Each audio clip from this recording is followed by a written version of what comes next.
প্রিয় শিক্ষার্থী আসসালামু আলাইকুম। ৭৪ নম্বর কম্পিউটার ট্রেনিং ক্লাসে আপনাদের স্বাগতম। আজকে আমরা ইন্টারনেটের জিমেইল ব্যবহার এবং ক্লাউড স্টোরেজ ব্যবহার দেখব। ৪৫০ নম্বর কমান্ড ইউজ ইমেইল। আমরা কেউ একটি ইমেইল সফলভাবে ব্যবহার করতে পারি। ইমেইল আসলে একটি গুরুত্বপূর্ণ যোগাযোগ মাধ্যম। এর মাধ্যমে আমরা সহজেই খুব দ্রুত সময়ের মধ্যে যোগাযোগ যে কোনো তথ্য আদান প্রদান করতে পারি। প্রথমে চলে যাচ্ছি আমরা কীভাবে একটি ইমেল আমরা ব্যবহার করতে পারি। আমরা গুগল ক্রোমে যাচ্ছি,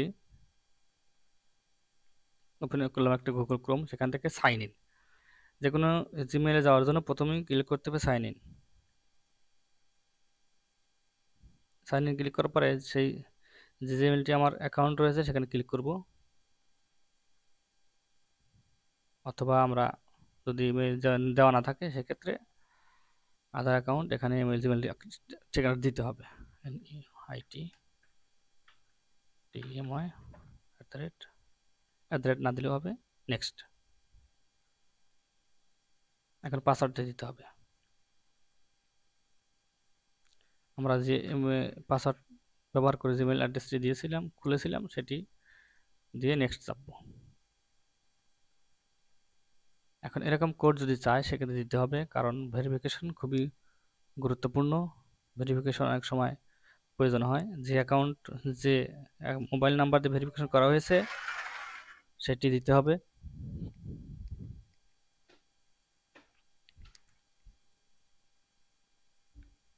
নাম্বার না সঠিক না দিলে আমরা লগ ইন করতে পারবো না।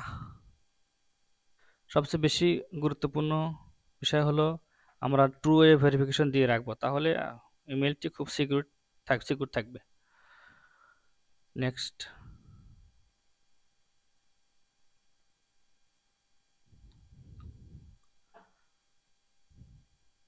আমরা অলরেডি প্রবেশ করে ফেলছি।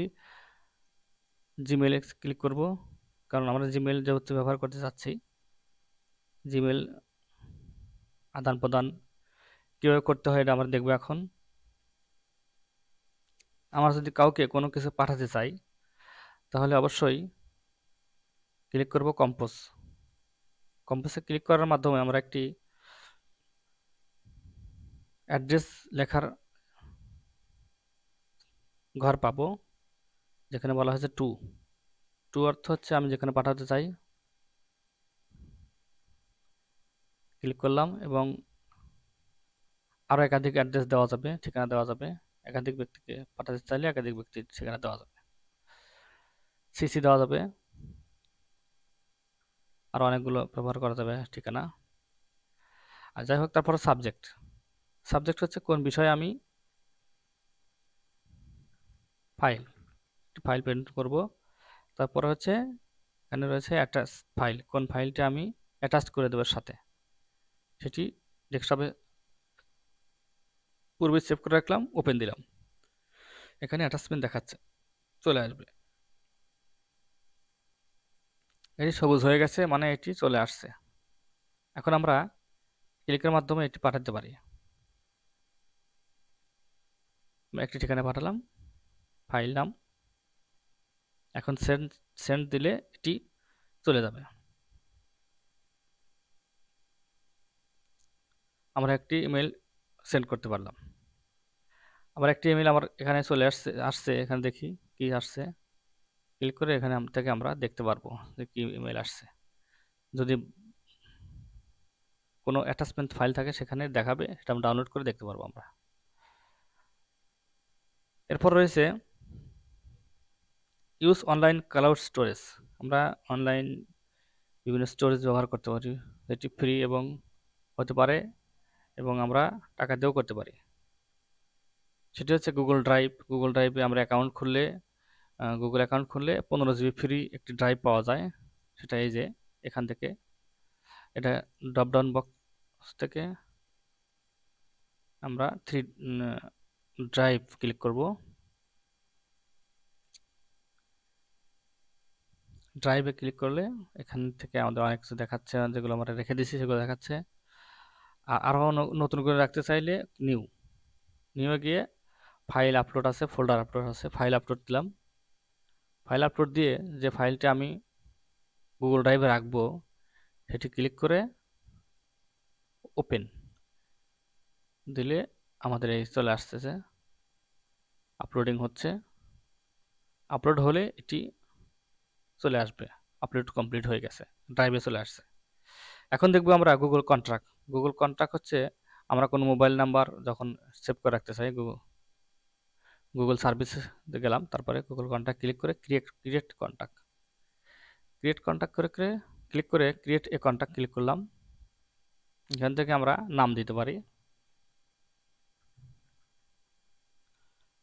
তারপরে আরও নাম থাকলে দেওয়া যাবে। লাস্টে ফোন নাম্বার দিলাম।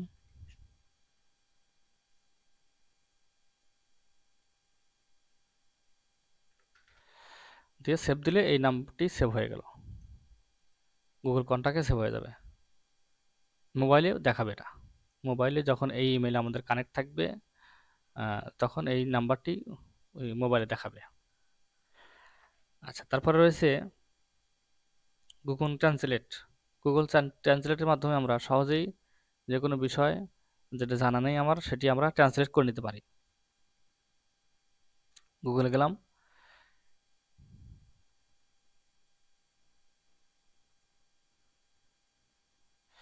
গুগল থেকে আমরা ট্রান্সলেট সহজে করে নিতে পারি। কোনো বিষয়ে বাংলা বিষয়ে জানা না থাকলে, ইংরেজি বিষয়ে জানা না থাকলে আমরা সহজেই সেটি করতে পারি, ট্রান্সলেটের মাধ্যমে করে নিতে পারি।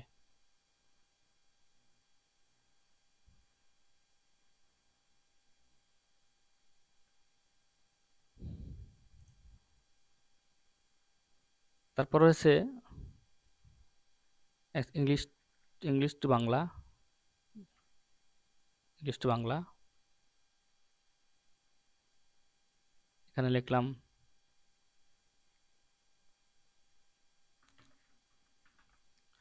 এখানে বাংলায় চলে আসলো আমার নাম। এভাবে আরবি, ইংরেজি যে কোনো ভাষায় আমরা ট্রান্সলেট করতে পারি।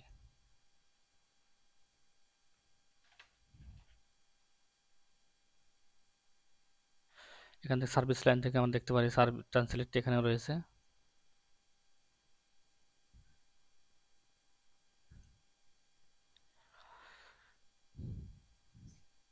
তারপর রয়েছে পূর্বজ্ঞান যাচাই।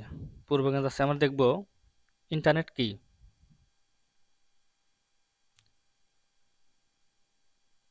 ইন্টারনেট হলো একটি বৈশ্বিক নেটওয়ার্ক যা বিশ্বব্যাপী বিভিন্ন কম্পিউটার, সার্ভার এবং ডিভাইসকে সংযুক্ত করে।